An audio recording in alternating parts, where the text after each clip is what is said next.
hour with a panel discussion, and some of that will be moderated, and the rest of it will be Q&A for you.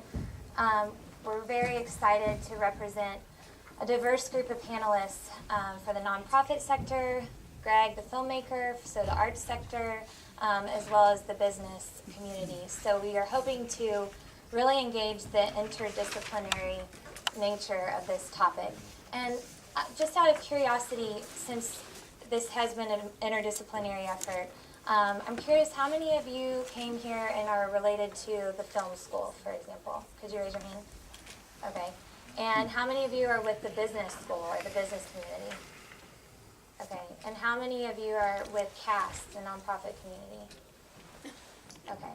And then I guess there's some social work in the house? Okay. And other. Okay, great. So there's kind of a mix of everybody. It looks like some of you are already knowledgeable on the issue, and maybe others are hearing this for the first time. To moderate our panel, we have a professor from the Marshall School of Business, Dr. Arvin Bombry. He's the Academic Director of Executive Education and the faculty member in Strategy and Organization. He specializes in strategic change, competitive strategy, global business development, and leadership. Dr. Bombry received his doctorate in 1984 from the Harvard Business School, where he did his dissertation on what makes some companies more socially responsive than others. He is also a winner of the Best Paper Award in Social Issues at the National Academy of Management. Before coming to the U.S., Dr. Bombry was trained as an electrical engineer in India. During 2000 to 2002, he took a sabbatical from USC to lead strategy and business development at a global web-based supply chain food company with offices in India and the U.S. He is currently a board member for the Music Circle, a nonprofit organization dedicated to classical Indian music in Southern California. Dr. Bombry is an active consultant, an executive educator, and received the McKinsey Prize at the Strategic Management Society. He has twice been awarded the Golden Apple as an outstanding teacher in the MBA program, which I can attest to because he was a professor of mine, and in 2009 received the Evan C. Thompson Award for Learning and Teaching Innovation. In a 2008 special report on executive MBA programs by the Wall Street Journal, Dr. Bombry was profiled as one of 14 most liked EMBA professors worldwide. So we're very happy to have him moderating this panel and also facilitating our learning for the evening. So, thank you.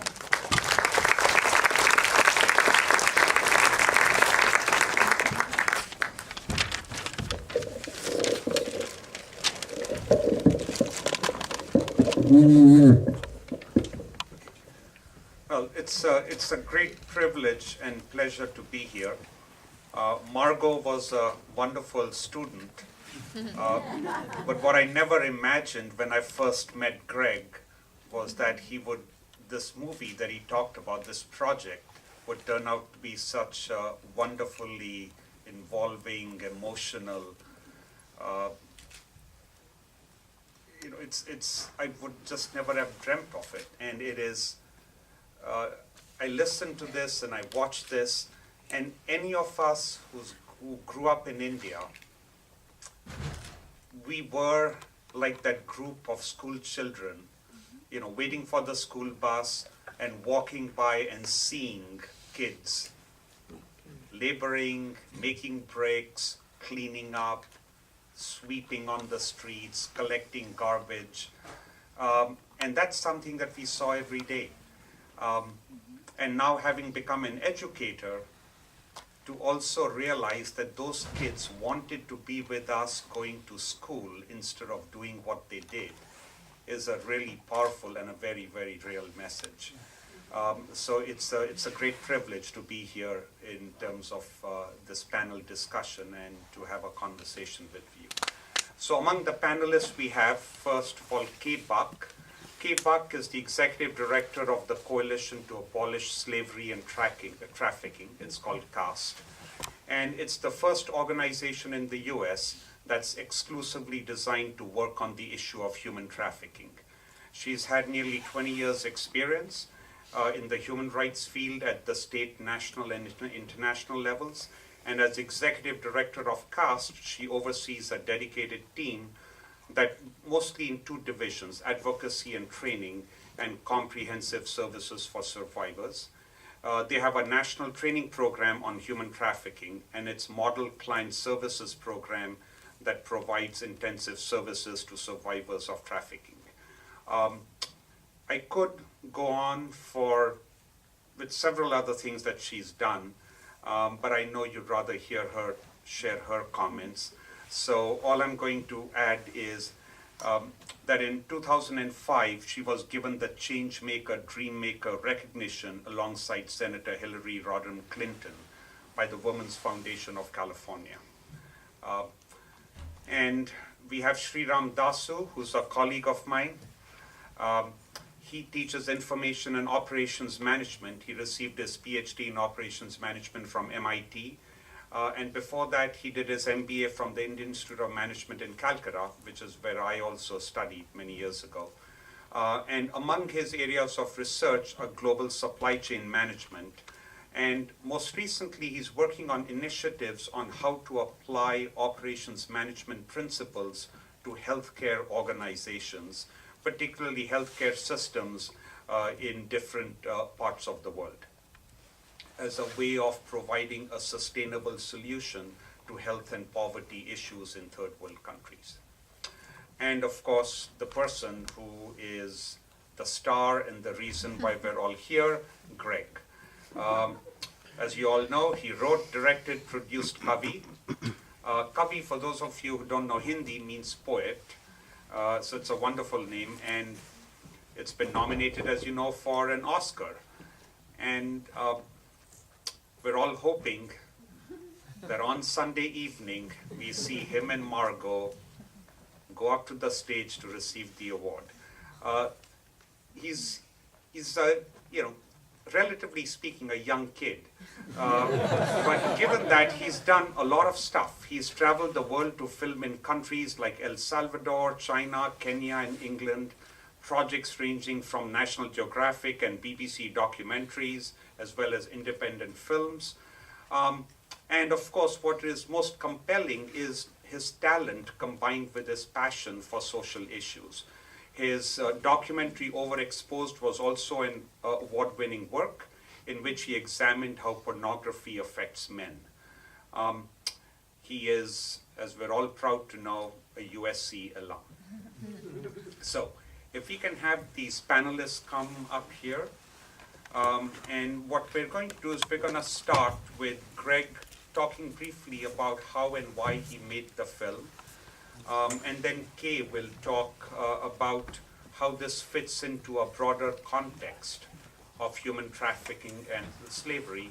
And then Sriram will talk about the challenges and opportunities for business in terms of how they can make a difference in this chain. Okay, Gregg? Well, the origins of this project began just with my personal discovery that slavery still exists. I had no idea that this still existed. I was doing some work for a National Geographic Traveler editor right after undergrad, and he was focusing mostly on sex slavery in Eastern Europe. But just that's kind of what opened my eyes to this. And when I had the opportunity to make a thesis film, it takes so much effort to make a film in the first place that I really wanted to make it count. I wanted to, count personally. You know, I cared so much about the issue, and I wanted to tell not only a powerful story, but raise awareness about this issue. And I love different cultures, I love to travel, and I wanted to take the audience on a journey to a different country and culture as well. So as I researched, I learned more about how bonded labor, the kind of slavery you saw in the film, is the most prevalent form of slavery, but least known type. So there wasn't much media attention about this type of slavery, so that's how I chose that. I was reading a book called Disposable People by Kevin Bales, and he was doing case studies about how slavery really supports the global economy. And one of the case studies focused on these brick kilns in Pakistan. And as I was researching, I found that these brick kilns were in India as well, but filming in India seemed like a much more practical endeavor because of their film infrastructure with Bollywood. And so I started writing the script, reading more about the situation, and realized I needed to see this for myself. So I went to India, spent about a month visiting about 20 different brick kilns around the country, met child workers, and used that experience to make the script as authentic as possible. And when I was there, everyone actually said, come back in September. That's when brick making season begins, and you can just plop your actors in a working brick kiln.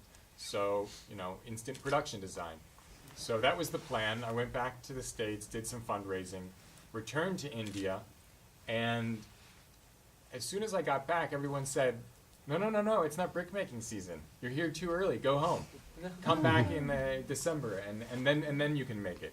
Well, that wasn't really an option. So we started thinking creatively, and we found a dormant brick kiln that we were going to bring back to life.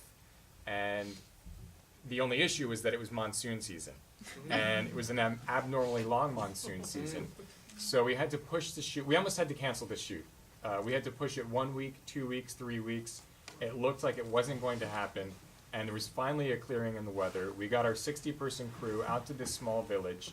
We hired brick makers to make the thousands of bricks. But before they could even do that, we had to bring out the red color of the brick kiln. Everything was covered in monsoon vegetation. So we had to strip all the green vegetation out of there in order to achieve the warm red color palette that you saw. And on top of that, the Hindi-speaking Bollywood crew had difficulty communicating with the locals who spoke Marathi. So you've got the Hindi, the Marathi. I don't speak either of those, and Sagar didn't speak English. So it was kind of a recipe for disaster, actually. It's a miracle that we even got through day one. But we basically shaved a couple of days off the production schedule, shot it all in 7 days, and 2 hours after we wrapped, the monsoon rains came pouring back through. So I'm really happy that we pulled it through, and we've been now, post-production is a whole nother story, but I really have wanted to use the film to raise awareness, because that was the first step for me, just knowing that this exists. And people who watch this film, they all have different skill sets. They may not be filmmakers, they might be business people, they might be social workers, whatever. The point is to first educate them, to raise the awareness, and motivate them to take action in their own way, whether it's doing the work that they do using their gifts, or supporting the organizations who are fighting this, supporting them financially, or supporting artists who want to raise more awareness about these issues.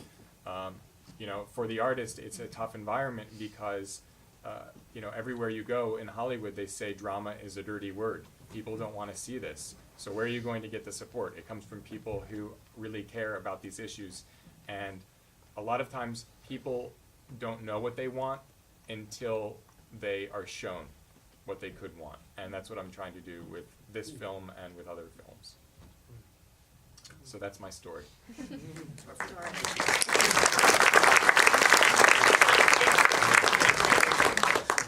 Before I begin my remarks, I really want to say thank you and congratulations to Gregg and Margot both. That, I've actually been working on this issue for 21 years, and I don't even know how many collective years of experience we have at CAST, Coalition to Abolish Slavery and Trafficking. But when we first saw this film, in fact, I remember vividly, our communications director, Lisette Suave, gave it to me, and I was watching it on a trip back to Washington, D.C., and I go there frequently to work on policy issues related to slavery. And I remember watching it and sitting back going, finally, a film that really tells the experience of the people that we serve. So I really want to say, great job. We can't always say that about films that we watch about slavery and trafficking, and for this one we really could, and we're really excited and hope you win on Sunday.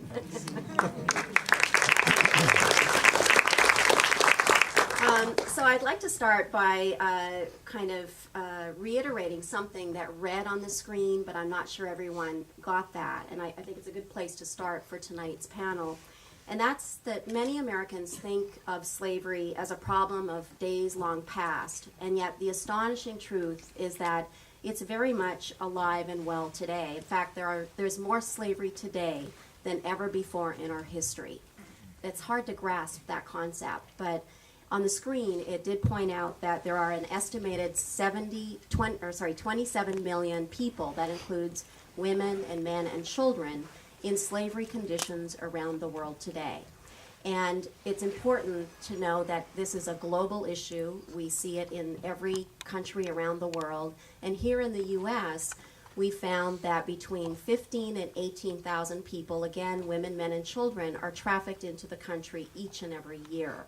So that alone, that insult on humanity, is why we need to care here in this country. We need to care that it's happening here, and we need to care that it's happening to women and children and men in other countries. So thank you for the great introduction to CAST. And I wanted to point out that we have some special guests here today. We have a special program at CAST, and it's called the Survivor Advisory Caucus. And it's a program, leadership development and advocacy program, that works with survivors of slavery through comprehensive services and then gives them the skills that they need to do media advocacy and policy advocacy. In fact, all of the policy initiatives that we work on at CAST are informed by the people that we serve. And I'm really pleased to introduce and say that 4 of our caucus members are here with us tonight. They often come and make sure I'm doing a good job on these panels. And just to say welcome and thank you so much for coming. It really speaks volumes that they're lending their voice and their stories to an otherwise very quiet crime. And it really goes to show that they can and are very powerful agents of change. So do you all want to stand up? Because I'm sure people want to talk to you afterwards too.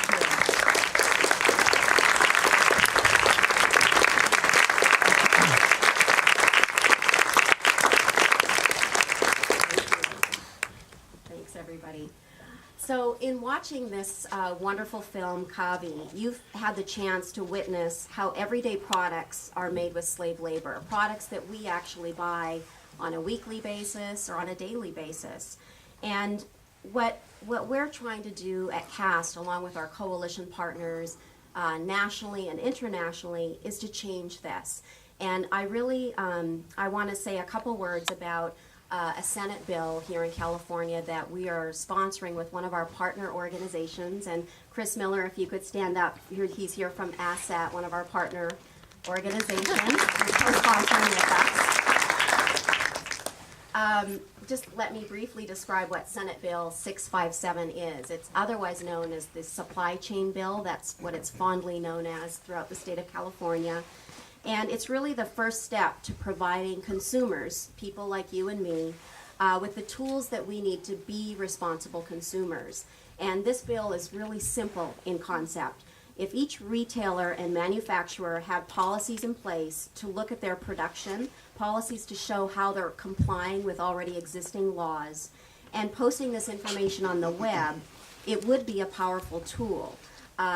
It is needed not only to confront imported slave-made products, but also to fight human slavery or human trafficking and slavery right here in our backyard. And the genesis for CAST in supporting this bill, because we are a co-sponsor, and by the way, it's authored by Senator Darrell Steinberg, if you're interested, and we hope that you'll support the bill as it goes along through the Assembly. The genesis for CAST was because of a horrific case that happened just 20 miles from here in El Monte, and it was the El Monte sweatshop case that happened in 1995. It's actually how we got our start as an organization. And what happened was 72 Thai garment workers were enslaved for 8 years in this makeshift factory. They were made to sleep in rat-infested rooms. They weren't paid for their work. They were made to work 18 or more hours a day. And they were threatened, their lives were threatened on a daily basis with armed guards and dogs outside of the makeshift factory. And, you know, we would like I mean, that case was bad enough, obviously, but it was not an isolated event. What we found since then is that every day we face the same type of situation where we're seeing slavery happen through supply chains as well as domestic servitude or forced prostitution, and we're reminded that it's still very much alive right here in our backyard in Los Angeles. So one thing I wanted to point out is that the Survivor Advisory Caucus is supporting, they've actually made Senate Bill 657 their priority legislative agenda for the year. And we hope that once legislators see how it's impacted victims directly and how it really is a minimal requirement, it places a very minimal requirements on businesses doing business in California, we believe that this bill will pass. It will protect businesses that are already compliant as well with existing law, because they actually won't have to now compete with businesses who are engaging in illegal practices. So again, it's very simple. We are asking businesses to comply with existing law to make sure that there is not slavery occurring throughout their supply chain, and that they have these best practices and policies in place to prevent that from happening, and then posting it on the web. Now, what we can do with that information is really exciting, because as consumers, we can then do our homework. I can't tell you how many times I do community presentations and people ask me, but how do you know? I mean, how do you know this t-shirt wasn't derived from slave labor? And most times we have to say, we don't know. That's the problem. The problem is that the information is not readily available. And this bill is not about punitive measures to businesses. It's about inviting businesses in to help us end slavery for good through their supply chain. And there's lots of resources that are out there that can help them do that. And I should point out too, one of the oppositions to the bill is that will it harm, our local mom and pop businesses? And there's a clause in the bill that prevents that from happening, because there's a certain financial threshold. So that's something that we've really thought through as an advocacy community. And like I said before, we hope that we can really count on everyone's support to get this bill passed through the state legislature. Just to end, I know that we're going to have some Q&A, so I don't want to take up too much time, but I always like to end on a call to action, or with a call to action. And that's that we need to remember that California remains the 8th largest economy in the world. And when you think about that, the change that we can affect here really has this ripple effect throughout the world. And this bill does not disrupt business. That is not our intention, to disrupt business or not support the work that they're doing. All it asks is for a disclosure in order for consumers to have the tools that they need to have better public awareness and education, and the end result will be to create this consumer-driven revolution so that we can be responsible consumers. Thank you. Okay, Sriram.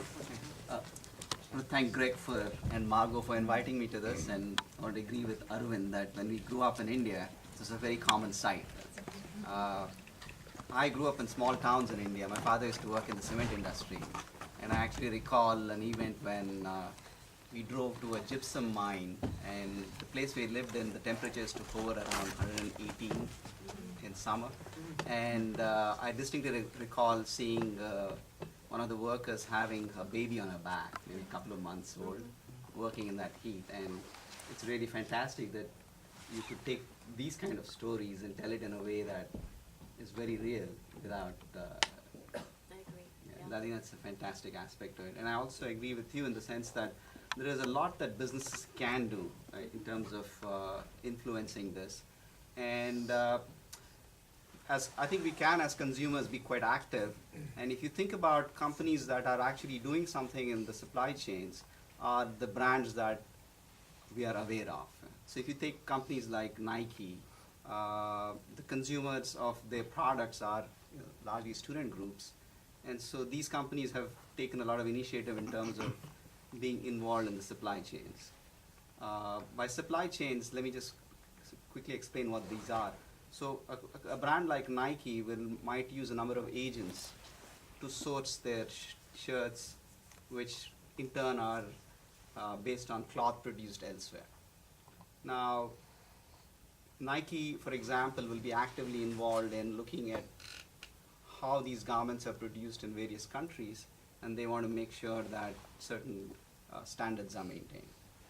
Now, in terms of the issues that are being raised here, there are many different types of supply chains. There are supply chains for products that we consume, but there are many supply chains which are for products that we never get involved with. So these could be products that go from one company to the other. So for example, the example I just gave you of cement, really we don't look at who's producing the cement. Now if you think about the example I gave you with respect to the mines, gypsum mines, cement is produced by large corporations, which probably will have very high standards in terms of labor practices. But they would subcontract out the work of mining these gypsum mines to what would constitute the informal sector. And this is where some of this bonded labor will occur. Now, for even the brands that are in the US, there is a difference between child labor and bonded labor. Child labor is relatively easier to detect. When they walk into the factory, they can make out if the child is underage. It's much more difficult to make out if the labor is bonded, because there are a number of ways in which firms can mask how much they are paying their employees. There may be issues in which they defer the payment may not be made in right terms, so that becomes a major challenge. So in terms of the positive influence, I think these large corporations, whether they're in the US or domestic, they are aware of these issues, and I think they're on the positive side of the equation. The challenge lies with the second, third, and fourth tier of suppliers, and they're very difficult to monitor. And it's going to take a lot of activism on the part of corporations, and as you pointed out in your film, NGO groups within the country have to get involved. So that's one set of issues. The second set of issues have to do with, again, when I talk to people I work with in terms of, who are involved in the compliance activities and people who are in the labor, the organized labor sector, which works against these types of practices, the current trend is in corporate social responsibility is paying a lot of attention to environmental issues. Green has become very big, and I don't know how valid this is, but what I hear from them is that it's not like the total budget has increased. The total budget has remained the same, but the money is shifting from social issues to the green issues. So they're concerned that some of these issues might be taking a backseat. On the positive side, it is, if the brands and large corporations get involved in some of the manufacturing techniques such as, what we call lean, what they do is they train employees to make decisions and in some sense get empowered. And one of the beliefs in this community today is that this type of empowerment in the workplace can also be a key to empowerment in the civic community. And so, these are my thoughts. Thank you. Let's, I have some comments and questions, but you've all been very patient, so why don't we open it up for some questions and answers from the audience, and then we'll come back to the panel. Yes. And if you have a question, if you want to direct it at someone, please do that, or for all of them, please. Hi. Is it possible to legislate an international anti-child labor, labor law against child labor Is there, worldwide? I guess in a way, yes, but I think the issue is it's bigger than the laws that exist. So what we see each and every day is that not only corporations, but also smaller organized crime rings are able to enslave and go undetected by law enforcement. So it's a lot more underground than you would think. So trafficking comes in many different forms, and I think the point I want to make is that laws are just a piece of the puzzle. I mean, I'm here, yes, promoting the law at the Senate level. At the same time, that's only half the battle. That once we have the law in place, it's really working with the NGOs, as my colleagues have pointed out on the panel, and making sure that we're doing the appropriate monitoring or providing sometimes tools for people to do the right thing. In this case, providing tools to consumers. You know, I would just add, in India, child labor was abolished in terms of law in 1986. But with political pressure, interestingly, child labor was illegal. However, agricultural and domestic labor for children was exempted. And in small towns and villages, 9 out of 10 children basically work in agricultural labor. Second, it is not implemented in part because parents have economic need and they have their children work. So the bonded labor is a small fraction overall because it's partly a social evil, but it's also an economic need. And that's why business has to take a really wide perspective. It's not just educating people, but it's also creating an economic base so that children can go to school. Now, let me ask you a quick question. When there's a question from the audience, can all of you hear it at the back, or do you want me to repeat the question? You can hear it? Okay, go ahead. I was curious, I have a question for Gregg. You went back to India after laying the groundwork, and they said, no, it's still not the right time. I wonder if that was a voice of some resistance to what you were doing. Did they have any idea what your purpose was? When I was doing the location scouting, my approach was just to tell everyone that I was a curious college student who was interested in how you make bricks. And some people let me into the brick kilns to take photos and explore, others did not. And you had a real sense of, you could feel the vibe of the different locations, whether it was possibly illegitimate labor or a legitimate operation. In terms of the information about when to return, I think it was one of many miscommunications along the way. Part of it is based on the Hindu calendar. The brick making doesn't begin until after the season of Diwali, and when I asked people when Diwali was, I could never really get the same answer from anyone. So I Googled it.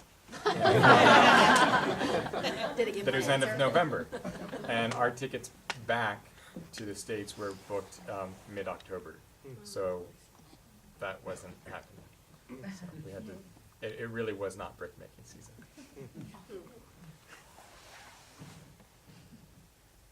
Yes, please. I have a question for Mr. Dacio. With companies, you say going green, I know there's like an incentive for them, for consumers to know that you're buying from a socially responsible company. And I just wonder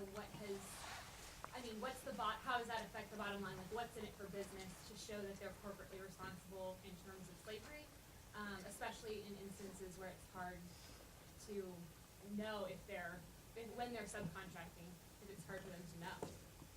I mean, I'll let Arvind answer that question to an extent.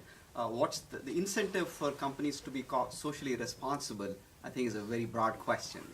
Right. There are some direct consequences, because there are, to give you a concrete example, if, let's say, a brand like Nike, I'm not saying that's true for Nike, but let's say for a brand like Nike, there is a student group discovers that they're using a sweatshop to manufacture their t-shirts. It will have an immediate impact on their sales. So there's a very direct relationship between sales and this type of activity. Now, things can get less direct for example, if Nike were to make shoes that are made of recycled material, now the link between that and sales is more nebulous. So I think there is a range of issues in terms of immediate versus long term. And some of these issues also have to do with whether you're taking a short-term perspective or you're taking a longer-term perspective. And in the longer horizon, I think these issues have a payoff. And so I think the smarter firms do that. Now, the comment I made in terms of the firms moving towards green as opposed to paying attention to the labor issues, again, I don't have any empirical data to support this, but the handful of people I know who work in this area, this is what they're telling me, that firms are not, there is some unhappiness on the part of some of the labor unions that companies are not paying as much attention to these issues as they were in. So that's There are several different ways of thinking about the question that you raise. One is in terms of time frame, that when you have employees who are not treated well or who are deprived of privileges, if you're using underage labor, for example, you might have a short-term cost saving, but what you're really also doing is that you are preventing long-term growth in the marketplace, because the people who are working will not go to school, they're not going to become educated middle-class consumers. So what you're really doing is that you are preventing the growth of an educated workforce in the economy, and in that sense limiting the long-term growth of the market. The second broader issue is that for a company to be socially responsible, we think of sort of the public relations impact, but there's actually a much deeper, pervasive benefit in terms of the internal values and culture of the company. Employees when they respect the values of the organization, they become more committed, they're more loyal, they're more productive, and so the internal culture becomes a much healthier, positive culture in the organization. So a company can't promote itself as being consumer-oriented if they are not first employee-oriented. So I think that's a broader question as well. Okay. Yes, please. Having lived in that part of the world for quite a few years and even having a business there isn't another issue that isn't quite being addressed here. And I think it's something that also should be addressed because America should know about it. And that is, there is extreme poverty throughout these countries. Extreme. More than you can imagine. Our homeless people here are rich compared to these countries. So in many ways, terrorists and many other people use that poverty to gain their members. So in some ways, even though we might here think that they are being mistreated, these kids, in some ways, sometimes it gives them a livelihood. It gives their family some money. I'm not saying it's necessarily the best way to go, but what I'm saying is it's very difficult for America or some of these countries and people who don't understand it to go in there and say, oh, you can't have these kids working. Because to tell you the truth, many of them have no families. Many of them have nothing to go to. So in some ways, it is an education, and it is a livelihood. And I think we must address that. Now, I know that Bill Gates, most people don't know, but Bill Gates has gone over there, and he has done some great things there. One is he's established telecommunications by and educating people, even teaching them English and many other things. And I think he's going about it the right way, is saying we can't just shut down a factory because it's making Nike, because that isn't going to do anything but put a lot of kids even in maybe a worse condition. If you watched Slumdog Millionaire, you would see that that is actually, they're actually being very gentle with parts of that country, because it is in many ways worse than that movie. If you see these kids, they're being tortured, sex slavery, many other things much worse than working in a factory. And I know many of them, and I've got pictures of them and everything. And what I'm saying is that we have to address another issue, is let's look at businesses going into there and being, if we're going to have Nike in there, they should not only hire adults, but they should put some effort into teaching the kids, giving them an education. That's where the money should go, more than just giving an adult some money that they can't even afford their own family. Isn't this true? I'm Yes. telling you the honest truth about it. Well, what I would add here is the question of choice.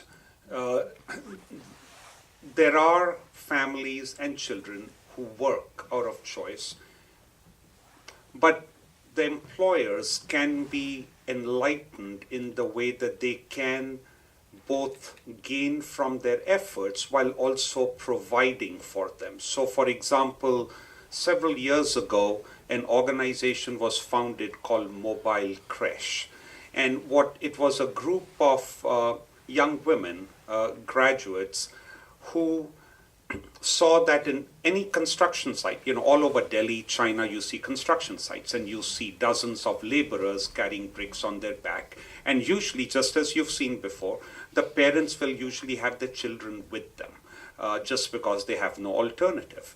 Sometimes the children are helping with the work. So what these young women started was basically setting up small schools at each major construction site. So while the parents were working, they would provide the children with shelter, food, and education. Now that's the kind of thing which is responsive to local conditions, enables the parents to work, but also educates the children. And the parents were grateful, the children learned. So you're right in the sense that we cannot transfer practices from one culture and one economic setting to another. But at the same time, we do have to ask if that family was a little more educated or had slightly more economic resources, would they be doing what they are doing?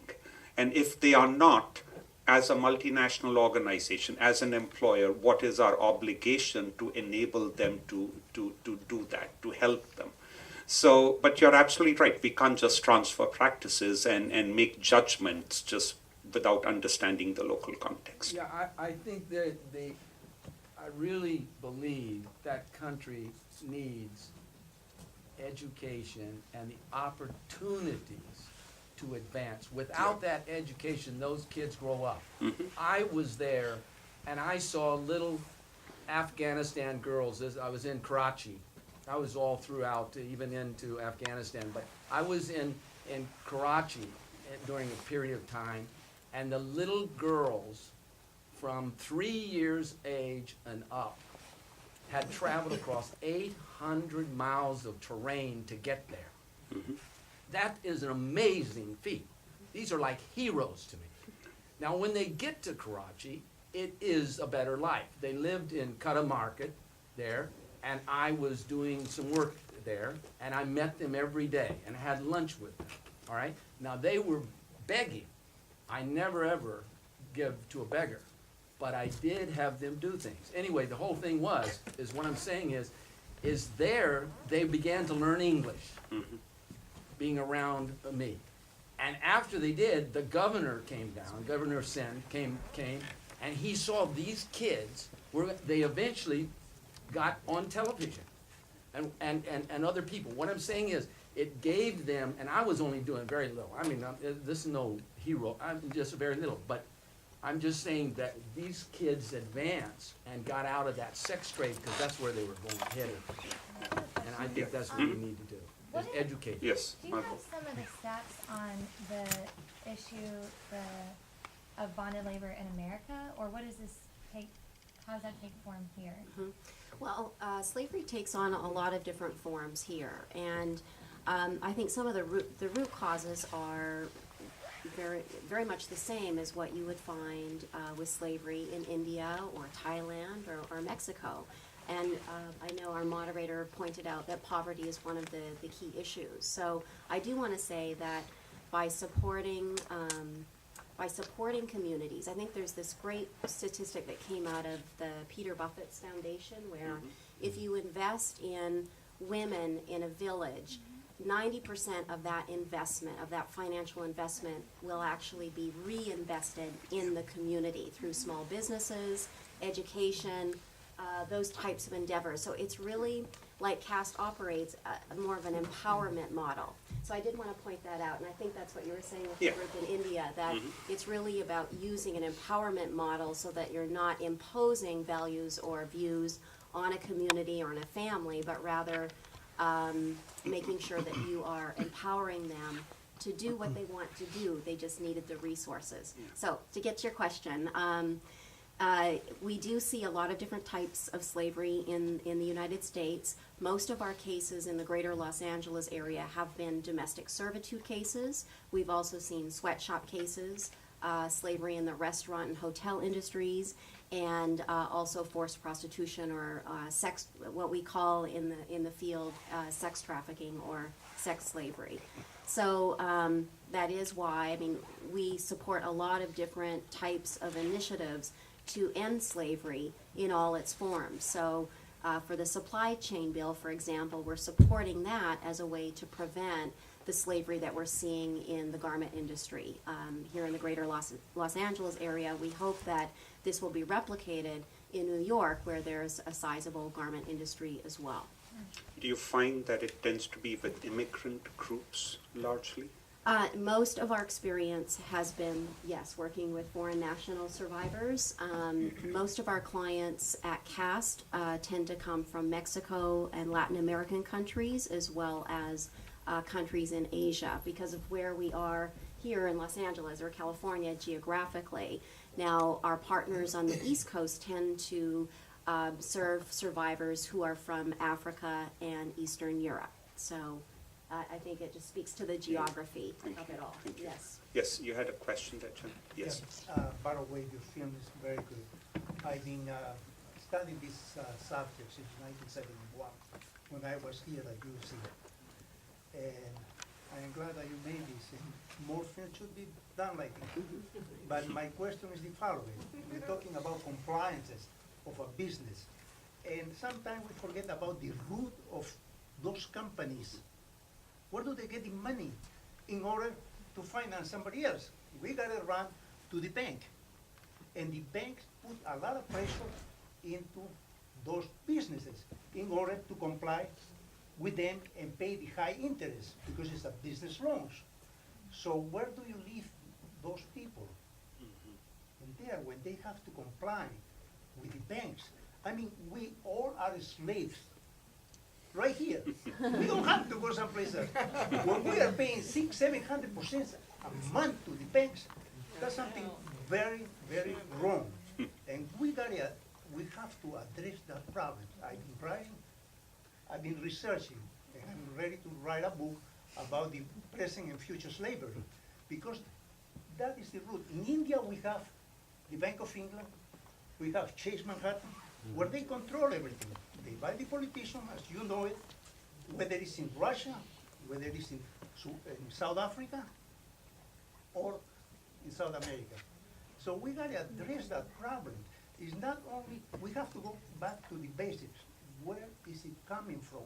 Why is that exploitation coming from? It's because the business people are forced. Now you talk about Nike, that they are trying to comply with the labor. I've been in China, where Nike is hiring minors in there, today, now, and they are paying not even $40 a month. Well, how But they gotta pay the banks high interest. So where do you leave them? How do So you we gotta define find some slavery? sort of That's the compromise, Balance. a balance in there. Okay, let's Yes. do the business, but, you know, let's be Yeah. fair with those people also, in the other side. Okay. And by the way, the schools are excellent idea that this gentleman brought up. Thank you. Thank you. But there's, Marco? it made me, you know, the whole question raises like, how do you define modern day slavery? Yeah. Where do you draw the boundaries? You know, are we all enslaved? What does it mean to be enslaved today? Could you maybe elaborate on that? Sure, you want me to answer that? I think that is critical. So the framework with what we're working with today is really, in a nutshell, the lack of freedom. So one important aspect to point out is you don't need transportation or movement in order for it to be slavery or human trafficking. It's really about the freedom to move. So in our cases, we might have a case where someone is psychologically controlled, or it's called in the law psychological coercion. And we see that a lot in our slavery cases, where the trafficker threatens victims so much. They say things like, if you try to get help, I know where your children go to school, and I will kill them. I'll kill them at 8 o'clock in the morning when your mother drops them off. So that they use these extreme threats to control every move of the victim. And so that would actually, those types of cases fall under the definition of slavery and trafficking in the United States. So I think it's an important point to make out that we're looking at control through force or fraud or coercion, either physical or psychological, where the person just simply does not have the freedom to leave. Does that answer the question? Okay. And I also want to be sure we didn't have a thing. Okay, so who are the students in the audience? Okay, go ahead. Go ahead. I just wanted to ask a question, just how you stop basically the pendulum from shifting more towards this, because if you look at what's going on in the world in terms of so many people are unemployed, businesses don't have money to pay people are quitting their own jobs to save their co-workers' jobs, and it's an incentive for like American companies. If you look at, obviously you look at where all the unions were, the auto companies are really hurting, and they have these really unions. So that seems to me to be a learning for businesses that it's better not to have those whatever benefits that auto workers have, or pay workers really well. And it's even in today's paper there was something about incentives. A company could save $1 billion by going abroad and having cheaper labor. So how do you stop the pendulum from shifting this way? Okay, Sri, you want to talk about that? Outsourcing, no, because outsourcing and things is something that you I study. think it's two sides to the coin, though, right? If you don't want the Kavis of the world, then you have to have employment on a global basis. So it's so if you think of the world as a place where everybody's employed, then it's a different kind of question. I think your question is one of how can you sustain high wages, or right level of wages on a global basis, and that is a very hard question to answer. I think that everybody at this point is struggling with how do you create employment in this country and where the future of this country is. I think there are two parts to this question. The way I look at where is economic development going to come from, I think that's a huge question. The second question is, should you or should you not outsource? That, I think, has a different answer to it. And the answer is, by outsourcing, you might be helping somebody else. It's not necessarily evil in that sense. I think the real question is, are you outsourcing in a way that is exploitative? Mhm. Right. And I think that's the real question. And as she pointed out, if you're employing people who do not have a choice, they're working in a place because they have no choice, then you have a problem.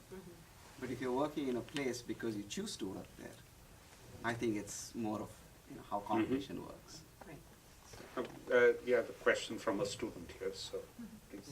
I was actually just curious as to how the bill that was mentioned, 657, addresses the vulnerability of trafficking victims, and just this question's for you in particular because I know CAS works with. I'm actually really interested in their treatment model or Oh, okay. service model for Oh, all right. trafficking. So how advocating for this bill is addressing addressing how trafficking victims are vulnerable after their trafficking situation? If you could This do bill does not actually address that because it's focused on supply chains, but we do have another bill that already passed called, it's an Assembly Bill 22 that provides for not only prosecution of traffickers, but with a real big focus on what we call protections for victims. And what that really means is critical health and life skills, education, and social services for victims once they're free from slavery. So it might be immediate medical attention, it might be access to a shelter program and basic necessities. It certainly supports the work that we do at CAST with our clients, and that is solely based on a social work model. So we're providing what we call intensive case management immediately after someone is free from slavery. Does that answer your question? Great. Yes, Oh, yeah. with the beard. I noticed that as a USC Marshall School of Business town, you're more inclined to explaining how to tackle this issue through the private sector, but at the same time, in conjunction with those strategies and business models, what role do the local and national governments of the areas have to play? Yeah, good question. I can answer. So we do have some efforts, and certainly I'm an advocate, so it's never enough what the government is doing, in my opinion. But what passed in this country in the year 2000 was the Trafficking Victims Protection Act, the TVPA, and it's been reauthorized a couple times now. Thanks to coalition members where we've been advocating for better protections for victims once again, but also to do a better job in prosecutions. And then the third P is the prevention efforts. So funding through our U.S. State Department goes to some very fantastic global initiatives, working with indigenous groups, working on education initiatives, empowering communities to prevent trafficking from happening. One of the projects that we have at CAST, in fact, our outreach coordinator, Vanessa Lanza, is here tonight. You want to wave your hand? She manages one of our projects in Mexico called the Cross Border Collaborative, and it's all about community empowerment, building of coalition to prevent trafficking from happening, and that is funded by our State Department. So, and I also want to make a note about what's happening in Sacramento right now.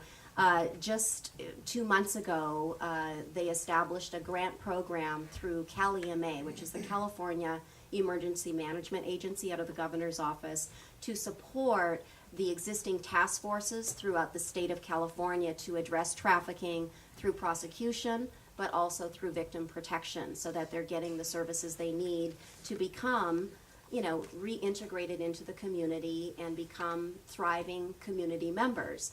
And they've also committed to setting up 2 additional task forces that will focus, I believe, in the Central Valley area, which is really needed because you have a very large agricultural sector there.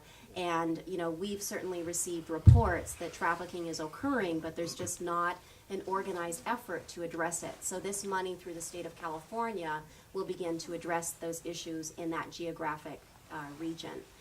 So you can see that the government has responded because of infamous cases like the El Monte sweatshop case that I mentioned earlier.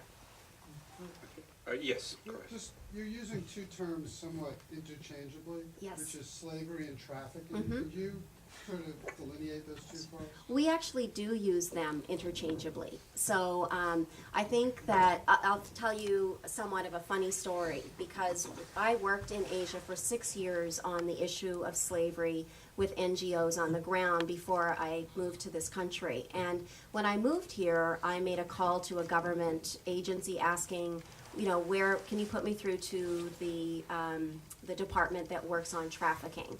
And they put me through the transportation department. So that said a lot about where we were as a country at that time. That was in 1995. And it was, funny enough, it was right when El Monte broke. So that told me that there wasn't actually so much going on in the United States compared to other country where I had just been and worked. So, I think that it started more as a trend in the United States to start using the term human trafficking.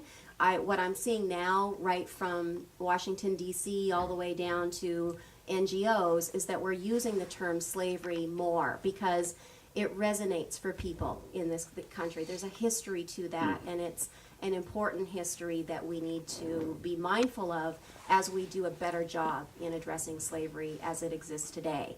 So when we say human trafficking, we call it is a modern day form of slavery. Yeah, and last row. My question is for Gregg.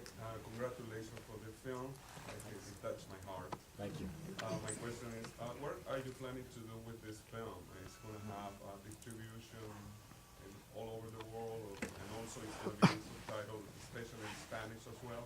Yeah, the film has actually opened up in about 200 theaters across the country with all the other, with the 4 other Oscar-nominated shorts. So that's in the U.S., Canada, Mexico City, and the U.K. And we also are encouraging people to get the DVD and do home screenings. Get one and share it with your friends. Just kind of a viral distribution of just passing it around. And we've had incredible press in India, actually. The Hindustan Times called Kavi India's only Oscar hope. So everyone was expecting A.R. Rahman, the composer of Slumdog, to get a nomination, and he didn't. So the spotlight's on Kavi. That's nice. But we're hoping. I'm really hopeful that with the Indian government's recognition of Kavi, that we can do screenings in villages and really get this on the Indian radar so that people can have the discussions that we're having now, that force people to think outside of the box, to come up with creative solutions, like the organization that provides school on the work site. And really, because people do have the solutions, they just need to find them and get the ball rolling. Well, with 900 million people rooting for you, how can you lose? So, yes, it's just one question. We'll have to make that the last question. Please, go ahead.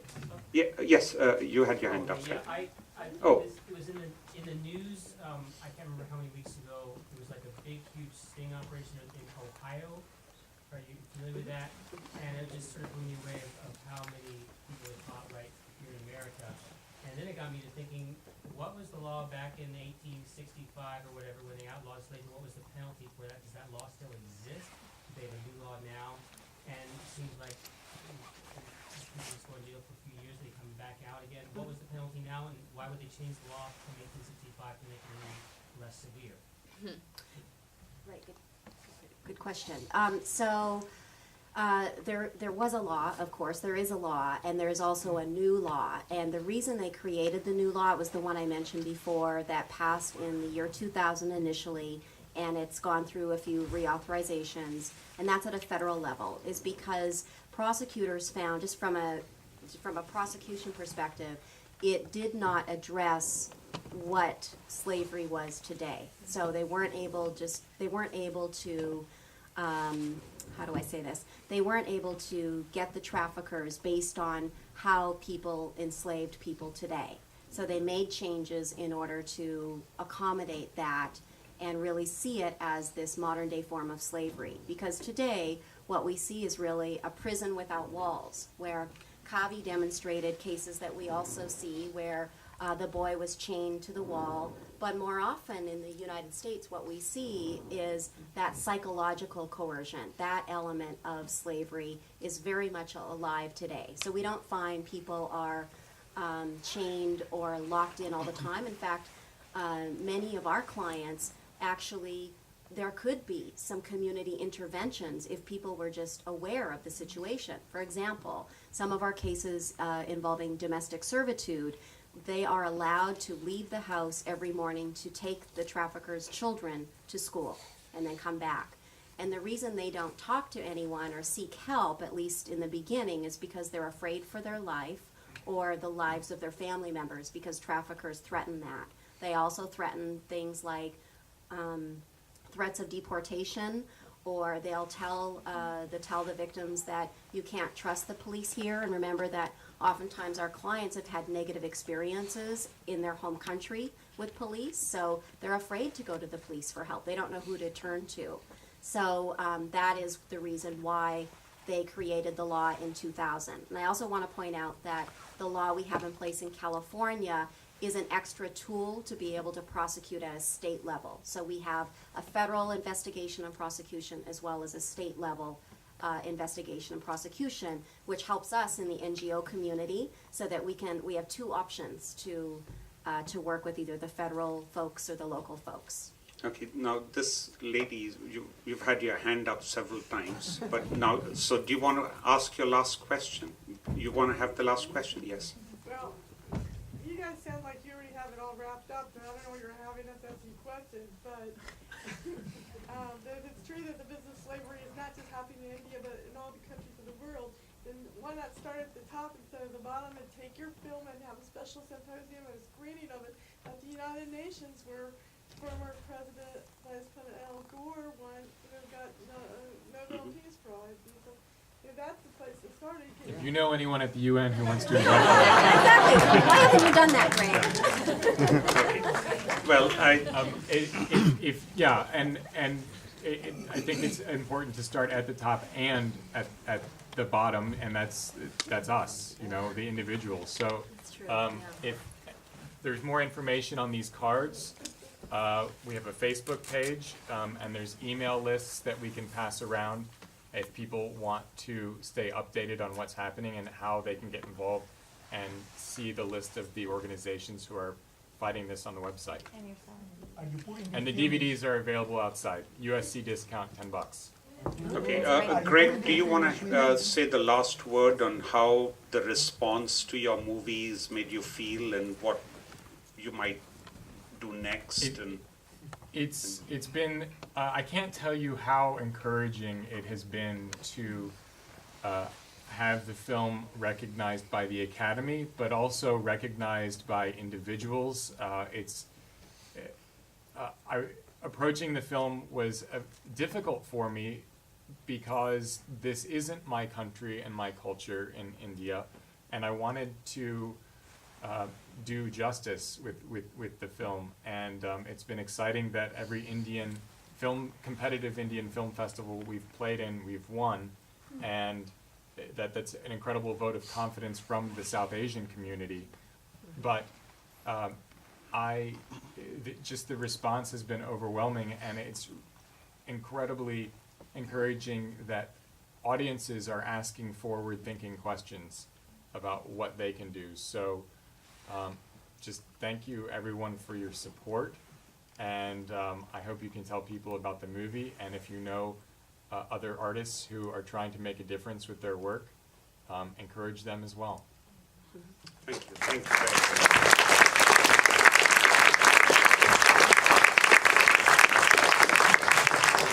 Everybody, thank you. And I know all the panelists and professors will be outside for a few minutes, so feel free to grab them and ask some questions. I have one quick one. Okay? What would you like us to do in the next 24 hours? Oh, well, go to our website. Thank you for this. It's www.castla.org. Again, it's castla.org. You can sign up to do a lot of different things. One is volunteer, and I want to point out that Taja is here. She's our volunteer coordinator. We're always looking for volunteers. You can donate online. With this economy, we really need extra help to support our clients and do the advocacy work that we're doing. And for more information on the supply chain bill specifically, you can email supplychain@castla.org, and you'll be connected directly to our legislative advocate who can give you all the information you need on how to support this bill, because we really need your support. Thank you. Thank you guys for Thank you. coming.